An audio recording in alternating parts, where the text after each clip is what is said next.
বিএনপির কেন্দ্রীয় সহ সাংগঠনিক সম্পাদক ব্যারিস্টার মীর মোহাম্মদ হেলাল উদ্দিন বলেছেন, জামায়াত ইসলামী বাংলাদেশের তো নিবন্ধন পুনর্বহাল হয় নাই এখন পর্যন্ত। আমরা যেভাবে বলছি যে আওয়ামী লীগ রাজনৈতিক দল হিসেবে যে অপরাধগুলো করেছে ৭১-এ এবং তারা এটা যেন ক্ষমা চাইতে হবে রাজনৈতিক দল হিসেবে এবং তাদের অবশ্যই বিচারের আওতায় আসতে হবে।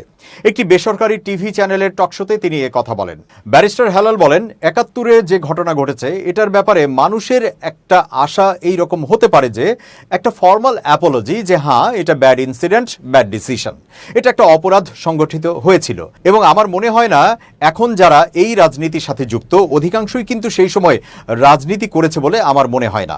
এটা তো প্রতিষ্ঠিত যে এই ঘটনাগুলো ঘটেছে ৭১-এ, এটা একটি ঘটনা যেটা ওনারা এখন একসেপ্ট করেন না। তিনি বলেন, ওনারা যেটাকে ওন করেন, ওনারা স্বাধীন বাংলাদেশকে ওন করেন, বাংলাদেশের স্বাধীনতা সার্বভৌমত্ব ওন করেন, বাংলাদেশের জাতীয় পতাকা ওন করছেন, বাংলাদেশের জাতীয় সঙ্গীত ওন করছেন। সেখানে এরকম একটি স্টেটমেন্ট আসলে খুব বেশি রাজনৈতিক ক্ষতি হবে বলে আমার মনে হয় না।